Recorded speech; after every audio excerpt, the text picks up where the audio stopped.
Welcome, wrestling fans, to my WWE show review on Tim Reynolds Show, as the WWE Universe welcomed Friday Night SmackDown in Edmonton, Canada, as we would see it kicked off with the undisputed WWE Champion, the American Nightmare, Cody Rhodes, as he would come out to the middle of the ring to address the WWE Universe, and he would also put over Kevin Owens, thanking him for an awesome match at Bash in Berlin for the WWE Championship, and we would also see Cody Rhodes welcome back the GOAT, Michael Cole, back to Friday Night SmackDown, commentating where he belongs.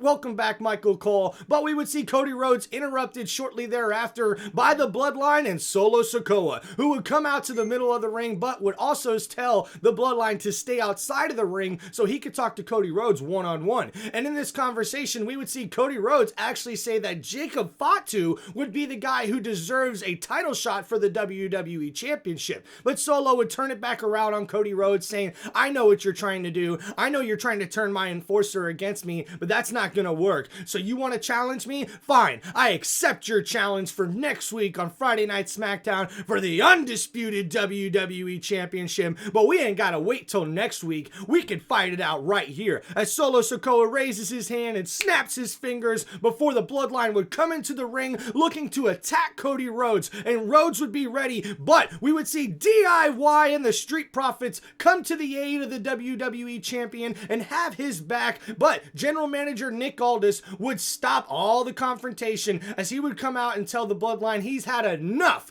of their number games and enough of them jumping everybody and attacking everybody from behind, and he thinks he has a solution to this particular problem. As next week, as it was announced by the General Manager of SmackDown, Nick Aldis, it will be a WWE Championship match as the challenger Solo Sikoa will take on the champion, the American Nightmare, Cody Rhodes, in a steel cage match on Friday Night SmackDown next week as it debuts on USA Network. Wow, what a way to kick off Friday Night SmackDown, and now we have an undisputed WWE Championship match in a steel cage next week on Friday Night SmackDown. I can't wait to check that out, folks. And we would see shortly after this on Friday Night SmackDown, we would see backstage as Nia Jax would go and confront not only Pretty Deadly but Tiffany Stratton as they were hanging out. When Nia Jax showed up, we could see Tiffany Stratton trying to defend herself as to what happened last week when it looked like she was trying to help out Nia Jax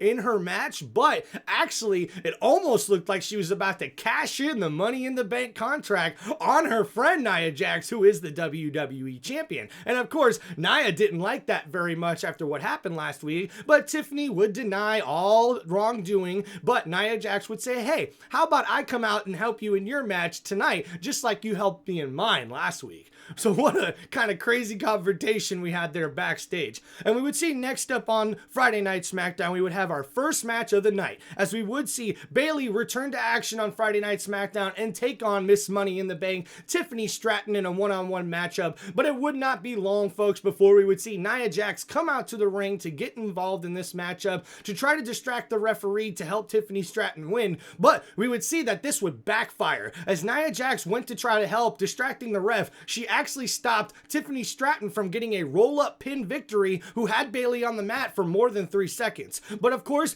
Bayley would take advantage of this and would counter Tiffany Stratton and pin her to win this match and get the victory, as Nia Jax and Tiffany Stratton were not on the same page after this. Congratulations, Bayley, on getting the win. And we would see next up after this, backstage, as we would see Kevin Owens chilling by the Edmonton Oilers poster on all the accomplishments that they've had in their history of the hockey franchise, when he would be interrupted by none other than A-Town Down Under, as Grayson Waller and Austin Theory would come to make fun of Kevin Owens for not winning the WWE Championship match on Saturday and also poke fun at him. But it wouldn't be long before Kevin Owens would respond, telling both of them, you want to make fun of me? You want to run your mouths? Well, how about we just go handle stuff inside the ring? As a matter of fact, I'm going to go talk to General Manager Nick Aldis right now so we can make it official. I'm going to take on both of y'all in a triple threat match tonight. How about that? And of course, Grayson Waller and Austin Theory are looking a little confused because they are tag team partners. So they think this is going to be an easy handicap match with both of them taking on Kevin Owens later in the evening. And we'll have to wait to find out to see what happens. And then next up after this, guys, we would see a video promo for Lugardio del Fantasma. After we see, excuse me, these guys finally get back on track the week before, we would see Santos Escobar telling that he has big plans for the faction and that they will be looking to really make a statement on the roster for Friday Night SmackDown going forward with this video promo.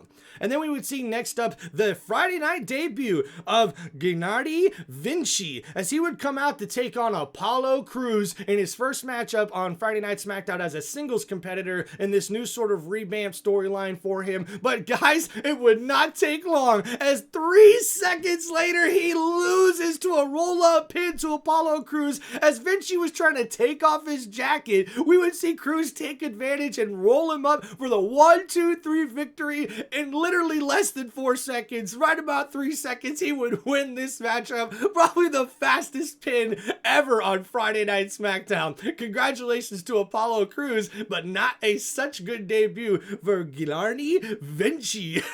That was tough, man. That was tough to watch to see that boy do that.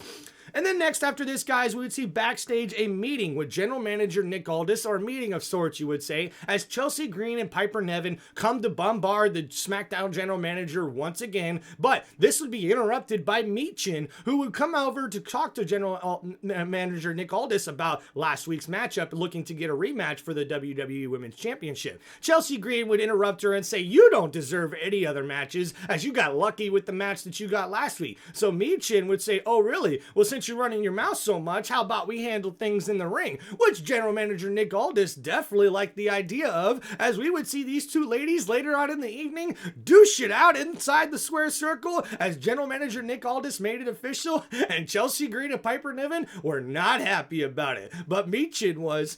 And we would see next up after this, guys, a triple threat match, which would be Kevin Owens taking on Grayson Waller and Austin Theory. In an awesome matchup, we would see Austin Theory and Grayson Waller not really get on the same page, kind of going back and forth, trying to battle KO and beat him. But because of the confusion and back and forth, even though we would have a great match, we would see Kevin Owens take advantage of the confusion between the two tag team partners in this triple threat, as KO would get the victory in this triple threat match after he put Grayson Waller through a table to start the match out, and he hits Austin Theory with a badass stunner. But that would not be all, folks, because even though Kevin Owens won the match, he would get jumped and beat down by A-Town Down Under, who would then, after this match, after making a huge statement beating down Kevin Owens, would go to General Manager Nick Aldis shortly after backstage and would be asking him to make official next week on the debut of SmackDown on USA Network to make a tag team match with A-Town Down Under taking on Kevin Owens and whatever partner he can find, which they think he can't because he has no friends in the WWE anymore. So we will see another big matchup next week, as A-Town Down Under will be in a tag team match taking on Kevin Owens and a partner of his choosing, which we will have to wait to find out next week. Who will that be? And we would see next up after this, guys, we would have Chelsea Green taking on Michin in a little matchup right here on Friday Night SmackDown, where Chelsea Green actually would put up a really good fight when it looked like Michin would go ahead and take over control and get the win in this one. We would see Piper Niven get involved and actually hit Michin behind the ref's back, and Chelsea Green would take advantage to get her first victory in a long time, folks, as she pins Michin to win on Friday Night SmackDown. Wow, congratulations to Chelsea Green finally getting a victory on Friday Night SmackDown. And then, guys, after this, we would see our main event of the evening. That's right, folks. After the confrontation earlier to kick off the show, we would see an 8-man tag match where it would be DIY and the Street Profits taking on the Bloodline and Solo Sikoa. And man, this was one hell of a match, as both of these teams left it all inside the square circle, as we seen Joey Gargano and Tommaso Ciampa really put up a badass fight with the Street Profits, Montez Ford, and also those guys just going down from the heavens, really beating it down. Montez Ford there really killing it for these guys in a really, really good matchup, but the Bloodline would shortly take advantage afterwards of the numbers game and really really Jacob Fatu would take control of this matchup, and we would see him tag in Solo Sikoa at the end of this, where Solo Sikoa delivers 2 Samoan spikes down and really gets the victory over Montez Ford and DIY and the Street Profits in this one, as the Bloodline makes a huge statement winning this match on Friday Night SmackDown. Now we wait till next week, where we will see some really good matchups, but the one that everyone's going to be talking about is going to be the Steel Cage match, as Solo Sikoa challenges the champion Cody Rhodes for the undisputed WWE Championship next week on Friday Night SmackDown when it debuts on USA Network. This has been your WWE show review from Tim Reynolds Show. Please like and subscribe to the channel for more WWE content, more sports content, and sports entertainment that you can only get right here on Tim Reynolds Show. Thank you guys so much for checking out the channel. Make sure you hit that like button, hit that subscribe button, and please come back, leave some comments, and let me know, guys, what you think of the show. I really appreciate you guys' feedback. Thank you guys so much, WWE Universe. Thank you for an awesome show review here. Make sure you guys check out the channel. Guys, thank you so much. Peace out, everybody. Have a great day.